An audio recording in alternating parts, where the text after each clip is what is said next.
$6.2 billion in foreign capital left China's tech sector in just 4 months. 1,800 startups in AI and semiconductors shut down. More than 60 government subsidy programs quietly suspended. And one number, youth unemployment, was erased from official reports. Not adjusted. Erased. What kind of superpower hides its own statistics? Across cities like Hangzhou and Shenzhen, factories still glow at night. But not because they're producing, because no one turned the lights off. The assembly lines are cold, the orders are frozen, and the engineers have gone back home, some driving food delivery scooters, others just waiting. In 2020, China promised to dominate EVs, AI, and chips by 2025. Now it's pulling subsidies, cutting public data, and watching capital flee. This isn't a pause. It's not restructuring. It's something else. When a nation starts hiding what made it proud, you don't need a headline to know something is broken. You just need to ask, why did they stop counting? Local governments in China owe over $13 trillion. That's not a forecast. That's a known figure, verified, documented, and rising. They spent for a decade on free land, on industrial parks, on subsidies for EVs, chips, AI labs. They didn't stop because it failed. They stopped because the debt finally won. In late 2024, over 60 subsidy programs were frozen.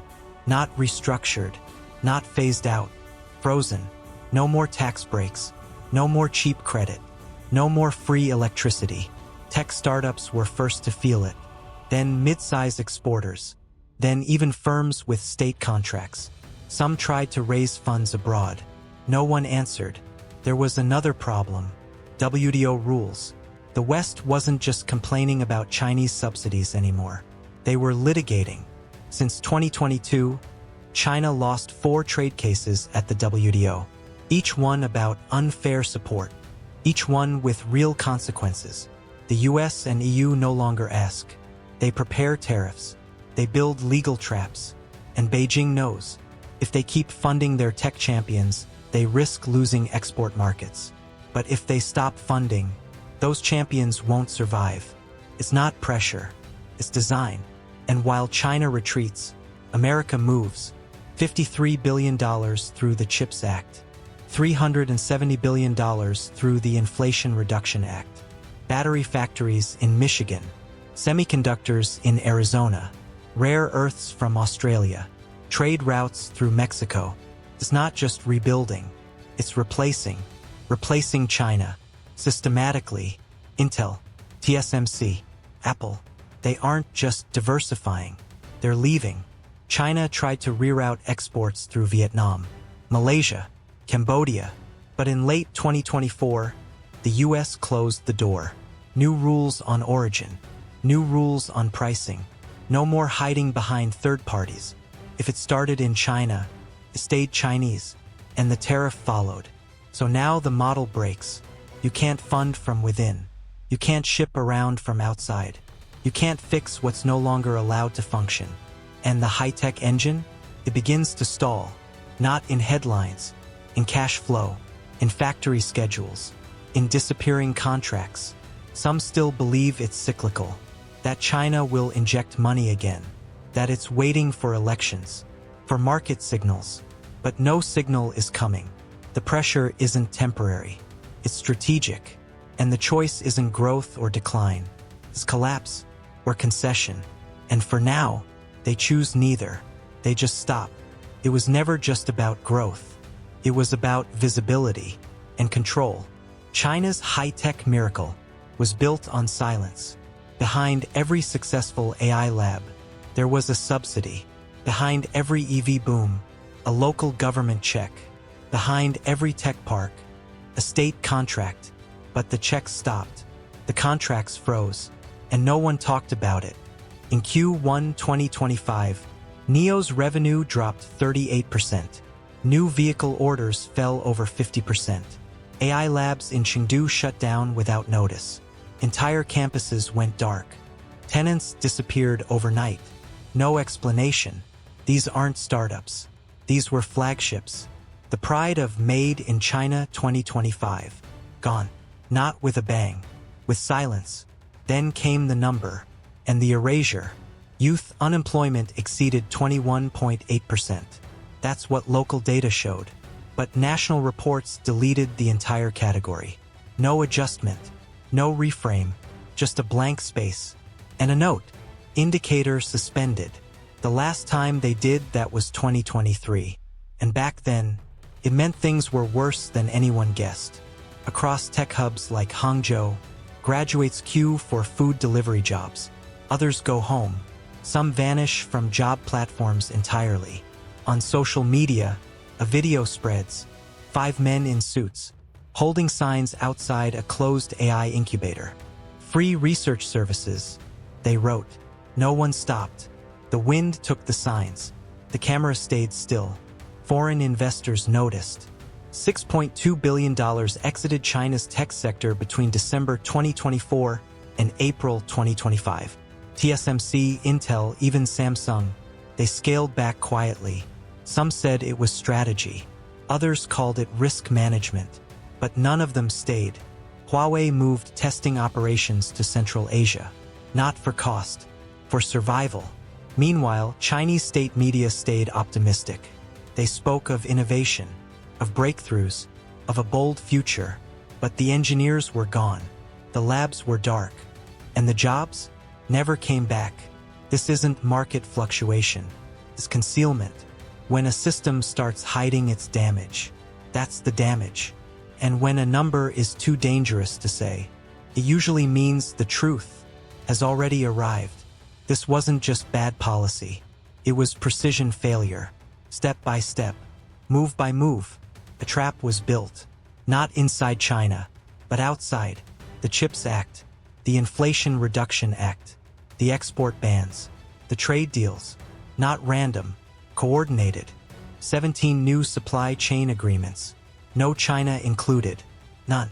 Batteries from Australia. Rare earths from Africa. Semiconductors from Arizona. Assembly in Mexico. Testing in India.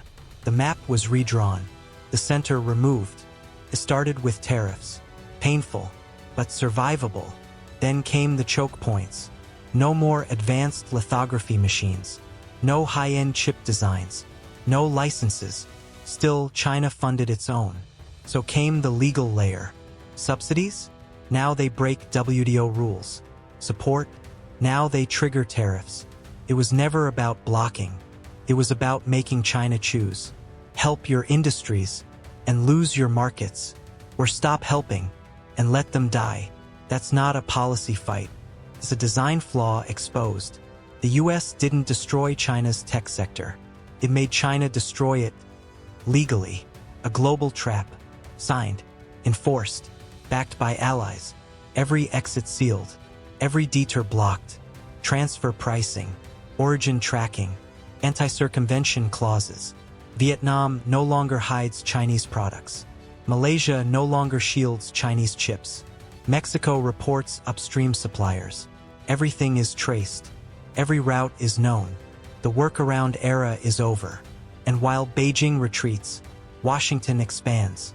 Intel to Ohio, TSMC to Phoenix, Micron to New York. Apple shifts final assembly to India. EV giants build in Georgia. The money moves. The center shifts. But China doesn't fall. It absorbs. It delays. It waits. Still, the logic doesn't change. This isn't a pause. It's a rewrite. Deglobalization.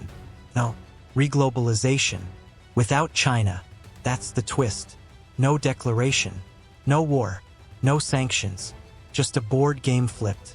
And a player quietly removed. One startup shuts down. Then 20. Then hundreds. By mid-2025, 1,800 tech firms had vanished. No farewell posts. No press coverage. Just locked doors. Some left unpaid salaries. Some left prototypes. All left silence. The first layoffs came in EVs. Then chip design. Then AI. By April, even state-supported firms stopped hiring. A software engineer in Shenzhen now drives for Meituan. A robotics graduate in Hangzhou works night shifts at a warehouse. They don't call it unemployment. They just call it temporary. But it's been months. Some never came back. Then the household breaks. Spending drops. Weddings postponed. Babies deferred. Shenzhen's birth rate dropped 23% last year. In Suzhou, 5 kindergartens closed. Not for lack of space, for lack of children. People aren't just broke. They've stopped planning. The silence spreads. Youth unemployment passes 21.8%, then disappears from public records. No revision, no explanation. Beijing calls it a statistical adjustment. People call it something else. Erasure. Job fairs shrink. Graduates stop attending. In Chengdu, a woman holds a sign. Master's degree, will work for rent. No one approaches, not even to laugh. Online, the videos circulate. Muted. No comments. Just views. Foreign capital leaves.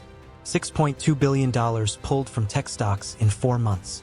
TSMC trims procurement. Intel cancels contracts. Samsung shifts to Vietnam. They say nothing. They just move. Huawei moves part of its lab testing to Central Asia. Not for efficiency, for cover. Then the worker disappears. In Dongguan, dorms stand half empty. In Foshan, suicides go unreported. In Wuxi, local clinics log more cases of sudden exhaustion. No protests, no headlines, just absence. A neighbor says, they went back to the village, but doesn't say where or why. The supply chain redraws. India takes assembly. Mexico takes components. Vietnam takes final testing. China loses not just contracts, but entire functions. Africa receives rare earth investment. Indonesia receives battery plants. Poland receives chip packaging orders. The system reroutes permanently, and yet the factory lights remain on. Some machines run empty. Some workers swipe cards, then leave. Some bosses report numbers they no longer believe. Everyone pretends it's temporary. Everyone knows it's not. What's breaking isn't output. It's belief. Belief that tech would lift wages. That innovation would replace the assembly line. That China would lead the 4th industrial revolution. Now that belief is gone. And no one says it, because saying it would make it real. The data is missing. The jobs are gone. The streets are quiet. But the system still moves. Factories still submit reports. Ministries still publish targets. Screens still show progress. Behind the noise, the substance fades. Growth slows, then stalls, then becomes a number with no meaning. Inside the tech zones, some buildings stay lit 24 hours. Not because of work, because the power bill is prepaid. No one asks why the AI labs are empty. No one asks why the same job postings stay up for months. No one asks where the people went. They say China is adjusting. They say the slowdown is under control. But control means knowing what's coming next. And right now, no one does. So maybe the question isn't, how strong is the system? Maybe it's, how long can it pretend to be?